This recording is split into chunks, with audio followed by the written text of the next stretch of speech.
Kemudian tujuan selanjutnya itu untuk mengetahui faktor apa saja yang mempengaruhi masyarakat atau pelaku perjalanan dalam melakukan perjalanan Samarinda Balikpapan. Mengapa mereka lebih banyak menggunakan travel daripada ruang lingkupnya. Berikut merupakan ruang lingkupnya, yaitu untuk surveinya saya menggunakan kuesioner, kemudian metode pengumpulan datanya survei stat reference, dengan respondennya yaitu masyarakat yang melakukan perjalanan menuju kota Samarinda. Untuk objek penelitiannya itu travel dan AKDP, kemudian metode yang akan saya gunakan nanti menggunakan SEM atau Structural Equation Modeling. Berikut merupakan gambaran aglomerasi ikan itu terdiri dari Kutai Kartanegara, Penajam Pasir Utara, Balikpapan, dan Samarinda. Berikut merupakan lokasi Samarinda dan ini merupakan lokasi di Balikpapan. IKN sendiri berada di wilayah Penajam Pasir Utara dan Kutai Kartanegara.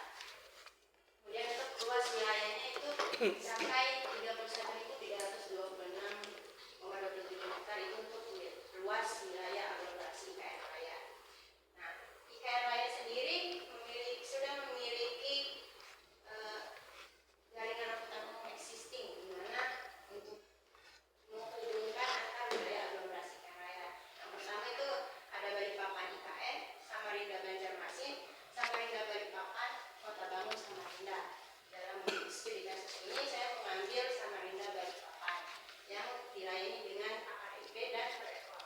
Berikut merupakan contoh AKDP dari tipe pelayanan ekonomi dan tipe pelayanan non ekonomi. Kemudian ini merupakan armada dari travel.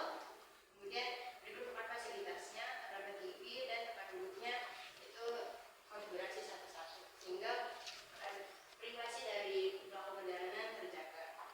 Berikut merupakan dokumentasi saat saya mewawancarai terkait jumlah penumpang perharinya di travel tersebut.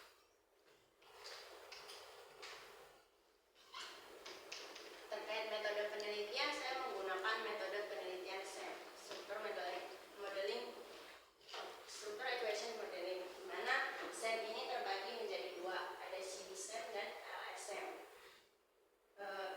Perbedaannya dari tabel ini dapat dilihat bahwa tujuan penelitian untuk CB-SEM itu menguji teori atau konfirmasi teori yang sudah ada berdasarkan penelitian sebelumnya, teori-teori yang menyatakan bahwasanya faktor pemilihan moda itu ada kenyamanan, waktu, biaya.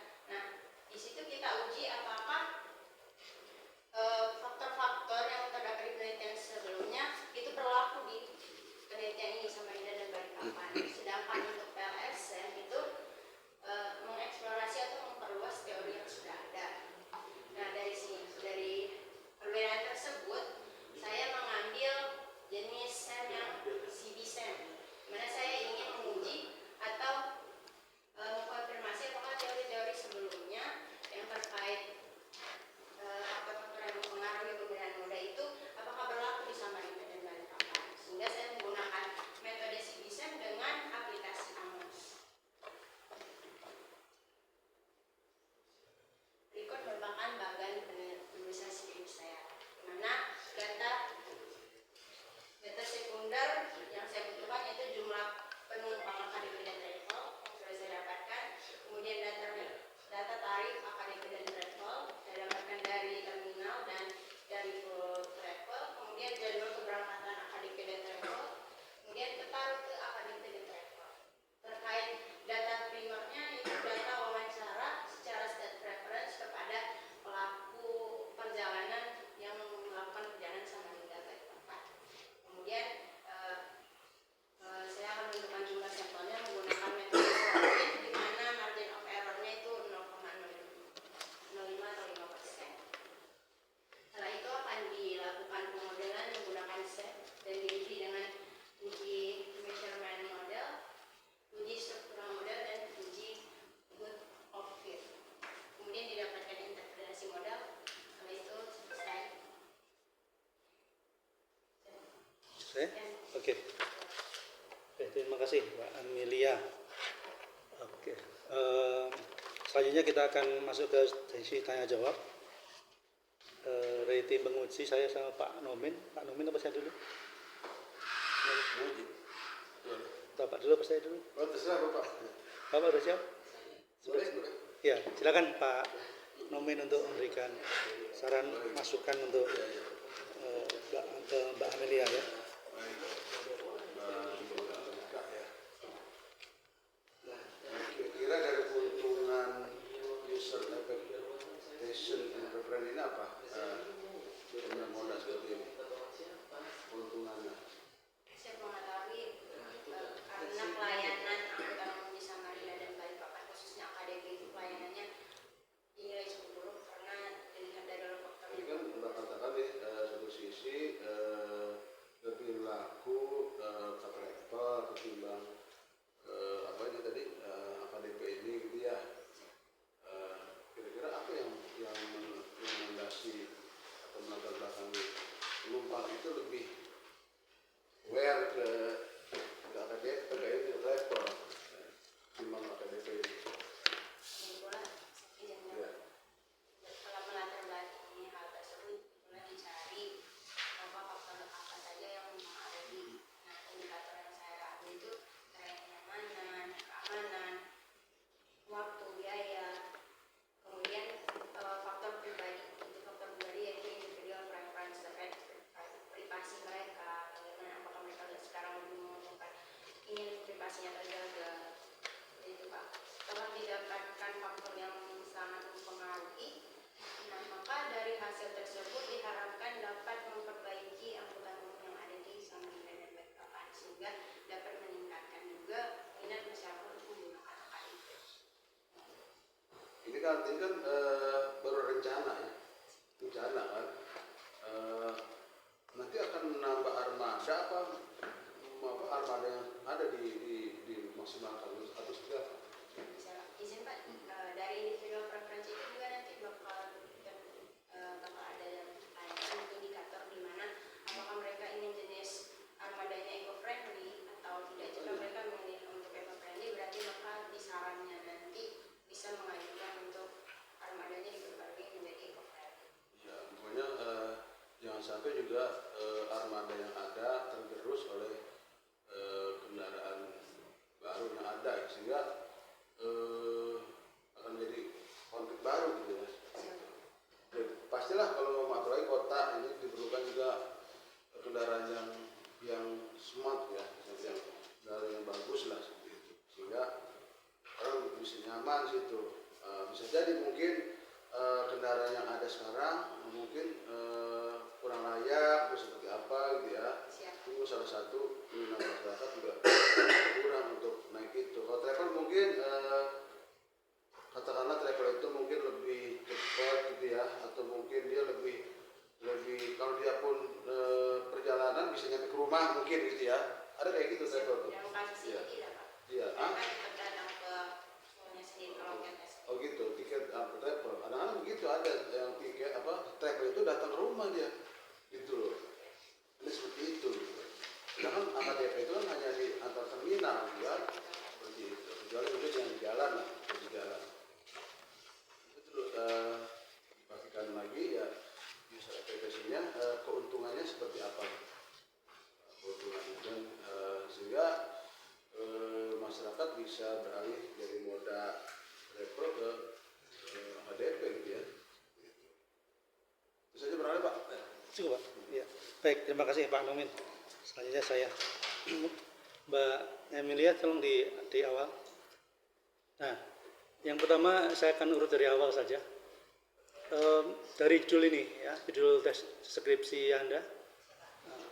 Apa sih permasalahan terkait dengan topik ini yang ada di IKN?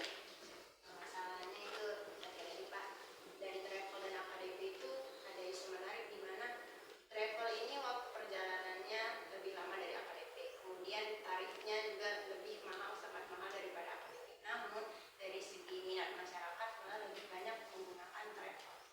Nah, dari situ saya tertarik mengapa masyarakat ini lebih banyak menggunakan travel. Dari situ saya tertarik apa sih faktor yang mempengaruhinya, sedangkan faktor dari penelitian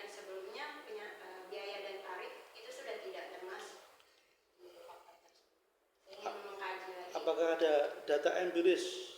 Ya. Mungkin kamu kan udah di sana ya.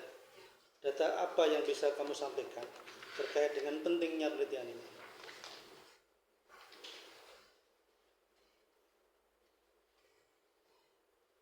Nah, ya, silakan. Ambil duduk apa-apa.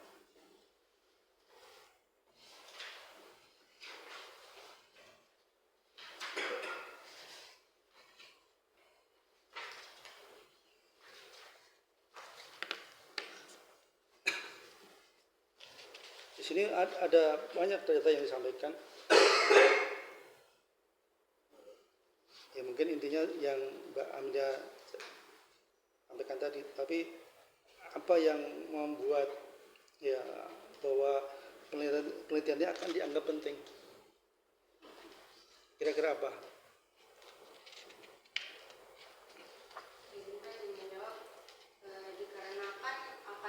Dikarenakan IKN sendiri itu mengedepankan angkutan umum, dengan dari segi angkutan umum juga harus smart transportation juga.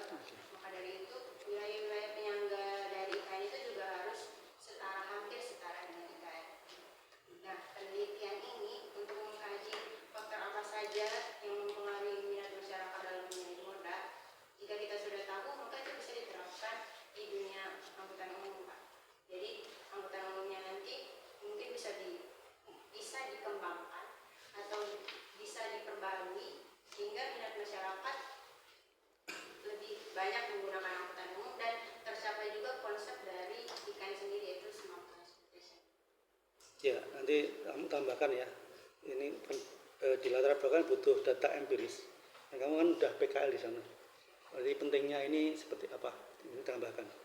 Terus sesuai dengan di tulis ini ada tujuan dan rumusan masalah. Nah, saya tadi melihat kesesuaiannya dengan metode tadi ya. Nanti Anda pakai SEM.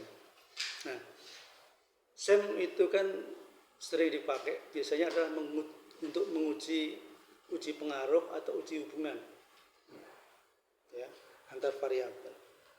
Dari situ, tetapi di sini di tujuan untuk merumuskan masalah tidak ada pengaruh atau hubungan di antara itu. Ada nggak yang kamu bisa tunjukkan dari mungkin tujuan penelitian atau di rumusan masalah? Ini kan mengetahui faktor-faktor yang mempengaruhi pelaku perjalanan. Jadi biasanya kan ada variabel bebas, ada variabel terikat, gitu ya. Nah ini yang disajikan baru hanya variabel terikat. Benar. Padahal kalau saya kan menguji hubungan antar variabel, bahkan ada nanti variabel intervening atau mediasi, gitu ya. Itu yang ya, makanya di rumusan tujuan ini tidak menjelaskan itu. Nanti silakan dicek ulang ya. Kemudian saya masuk ke kajian pustaka. Jadi mungkin Bang Nun lewatin kajian pustaka. Kemudian kajian pustaka mengkaji pustaka. Ya. Saya masuk ke topikmu, judulmu. Itu ada beberapa bisa dikatakan variabel, bisa dikatakan indikator ataupun dimensi, silahkan nanti masing-masing mungkin berbeda. Nah, di situ ada user expectation, ada preference, ada pilihan mode, ya. Ada 3 variabel itu, tetapi di sini tidak disampaikan penjelasan dari masing-masing itu. Saya akan tanya, apa itu user expectation itu artinya apa? Definisinya apa? Apa itu preference, definisinya apa? Apa itu pemilihan mode, apa definisinya? Ada nggak di sini? Hah? Padahal topikmu itu. Kenapa ini nggak ada? Itu ya, jelas ya? Nah, yang ada malah metode analisis. Di kajian pustaka ada metode analisis. Ya, silakan nanti diperbaiki. Kalau di sini ada beberapa referensi penelitian terdahulu, oke. Ya, penelitian terdahulu ya dipakai, tapi nanti kan bisa akan menentukan atau bisa menghasilkan indikator yang didapatkan dari turunan dari variabel utama. Bisa itu. Tapi kalau hanya sebagai nempel gini, apakah temuannya yang kamu pakai apa? Mungkin ya nanti akan diperes lagi supaya dapat lebih. Nah, masuk ke metode. Saya tanya di bab metode penelitian, metode penelitian pakai apa?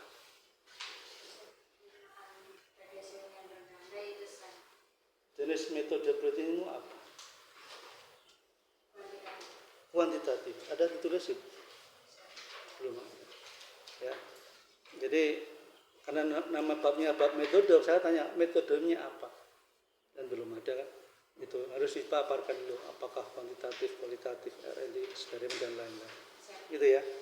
Nah, di sini harus dijelaskan terkait ada alur pikir sama bagan alir ya. Mungkin bagi saya sih hampir sama sebenarnya. Ya, di sini terkait dengan tadi teknik analisis sampai pakai SEM tadi ya, dimana SEM nanti dibutuhkan. Nah, saya tanya dulu untuk SEM yang Anda rencanakan pakai AMOS tadi ya. Nah, pakai AMOS ini nanti data sumber datanya yang akan digunakan, akan diuji itu seperti apa?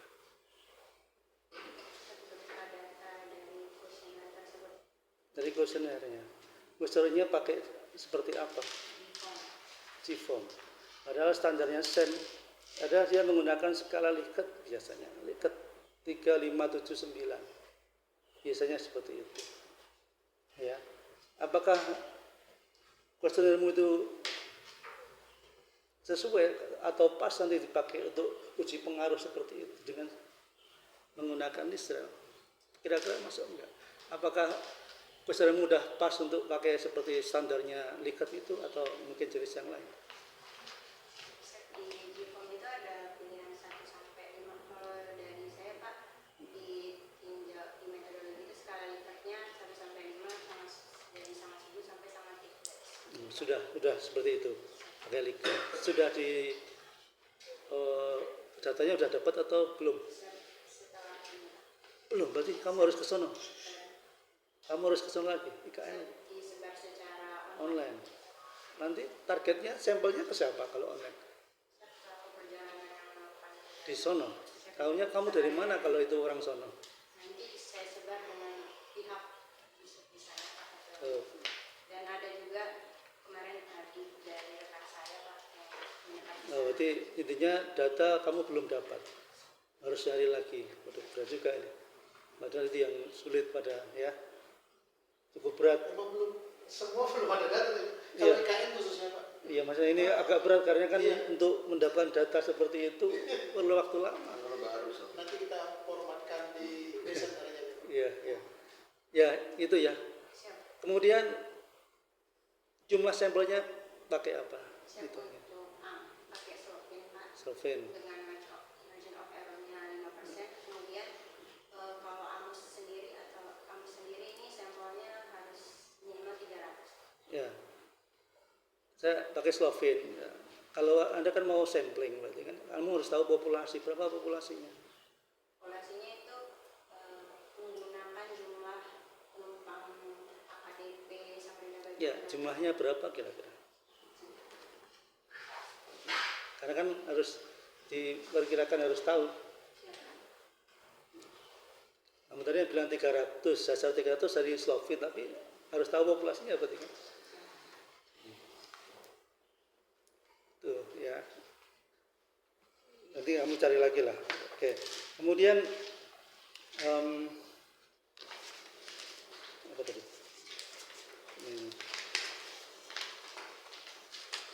Survei tadi kan untuk kamu pakai segmen, nanti kamu pakai survei tadi ya.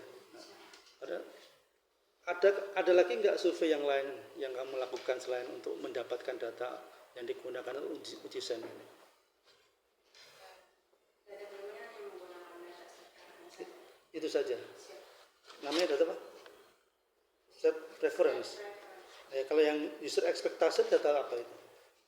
dengan data tersebut juga. Sama. Nanti digabung terus dan karakteristiknya. Itu satu paket untuk kuesionernya gitu. Oke. Nah, kemudian dari sampel nanti harus dipolakan ya. ya dibuat pola. Jadi siapa biasanya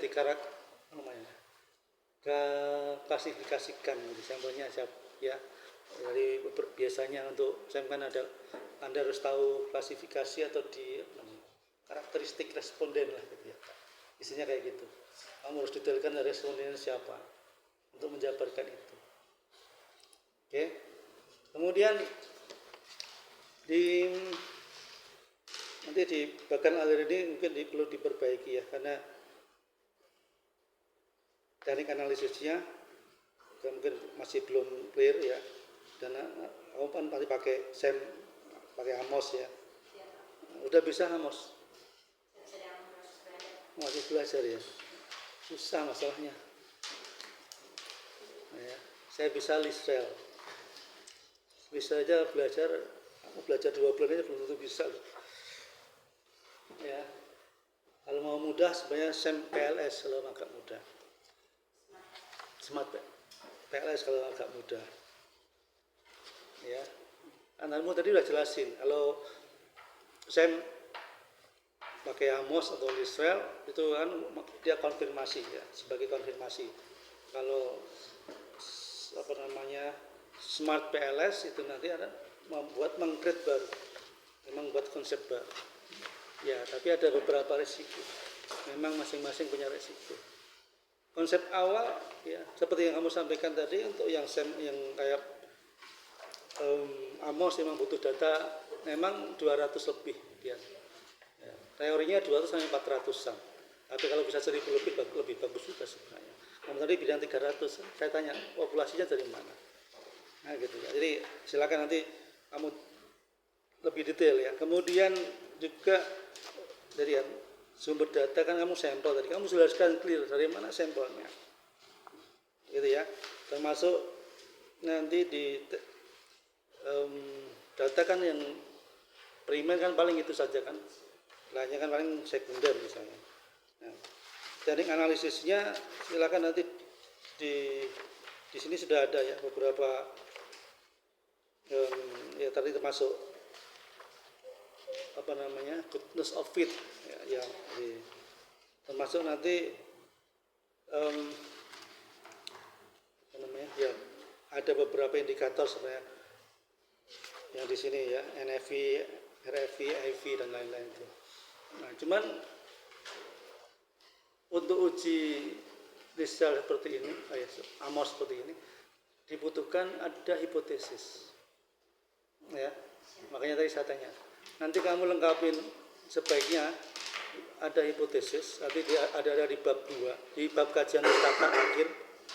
Kemudian dibuatkan juga kerangka berpikir. Nanti biasanya pengaruh antar variabel atau antar biasanya. Kamu lihat di jurnal-jurnal banyak seperti itu.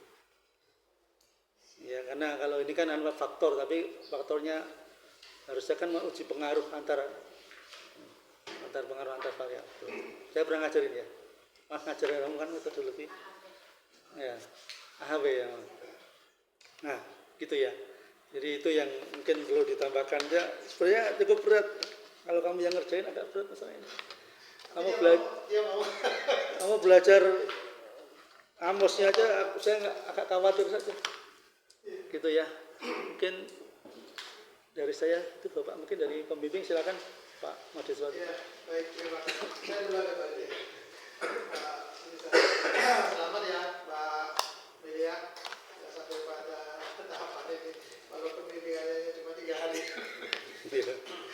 Tapi alhamdulillah sudah ada bentuknya lah Pak. Paling tidak apa yang ingin disampaikan.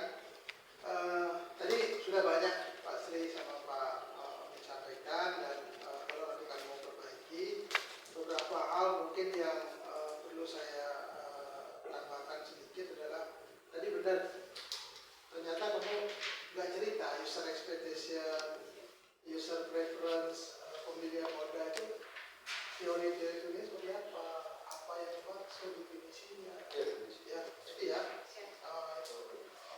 itu dieksplor lagi, jangan cuma cerita sedikit di depan aja ya. Itu satu. Yang kedua, ini akan menjadi nanti catatan mendasar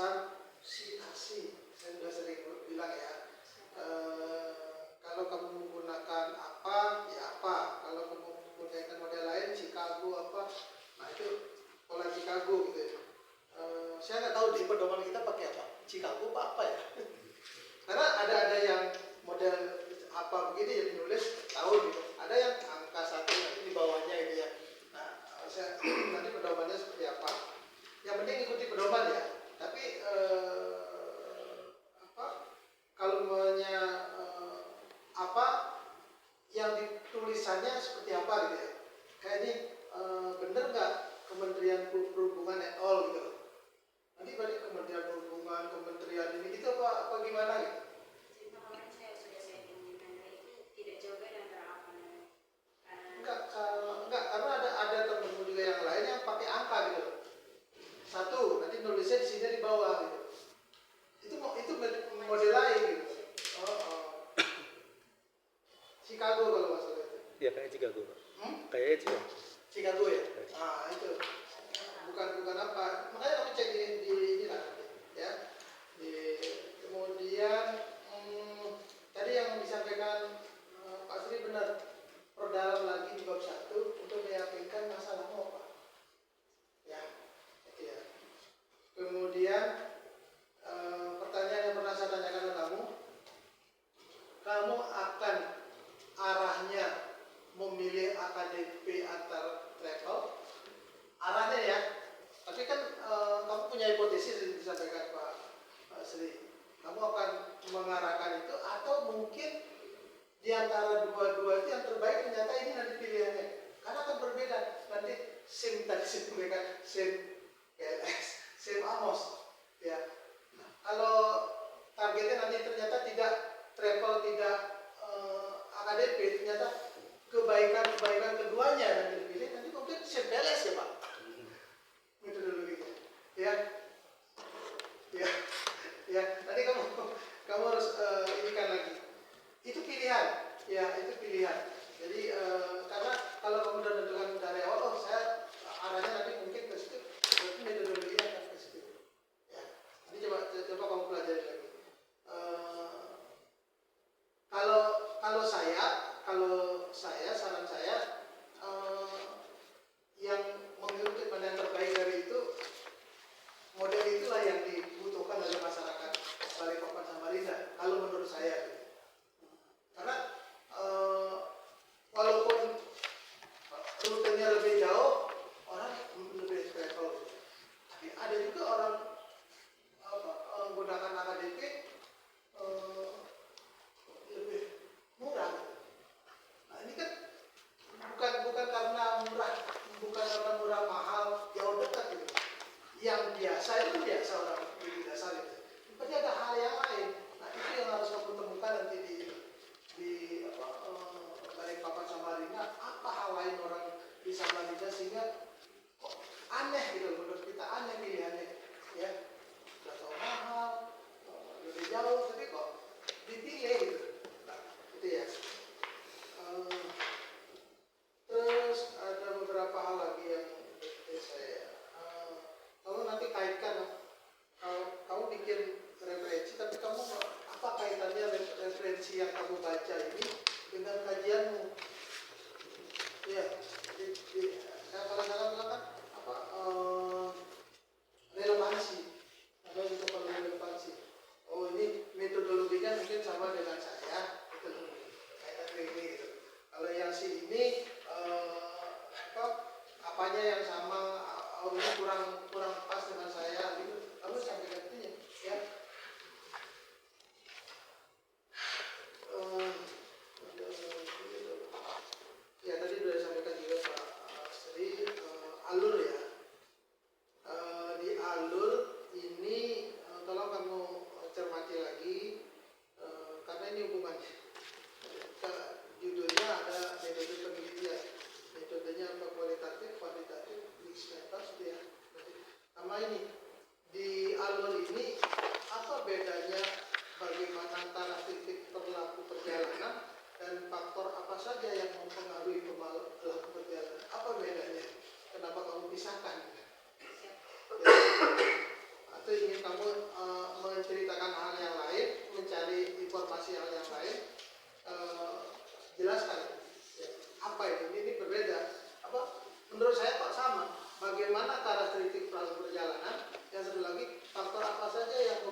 model di kajian. Kemungkinan poster model jangan terlalu detail karena kamu tidak akan terlalu banyak menggunakan.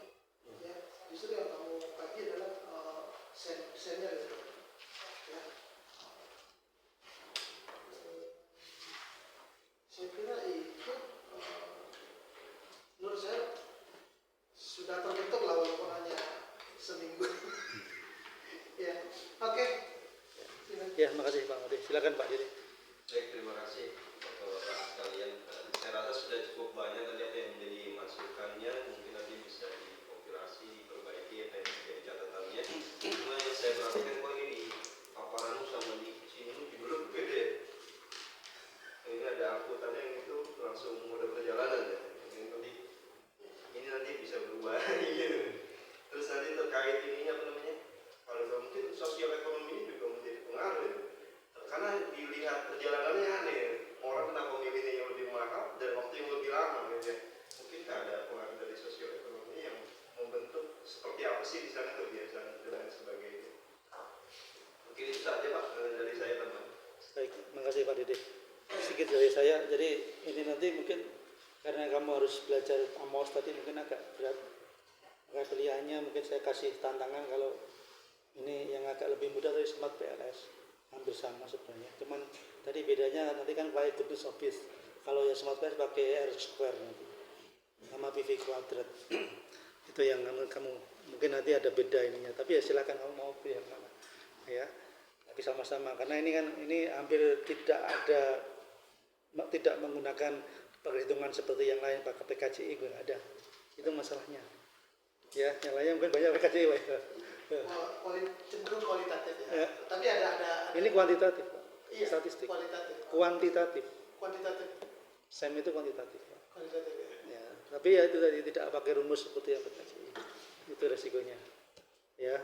Kemudian tadi supaya lebih karena pola menulis untuk Lisrel atau SEM ini biasanya pakai hipotesis.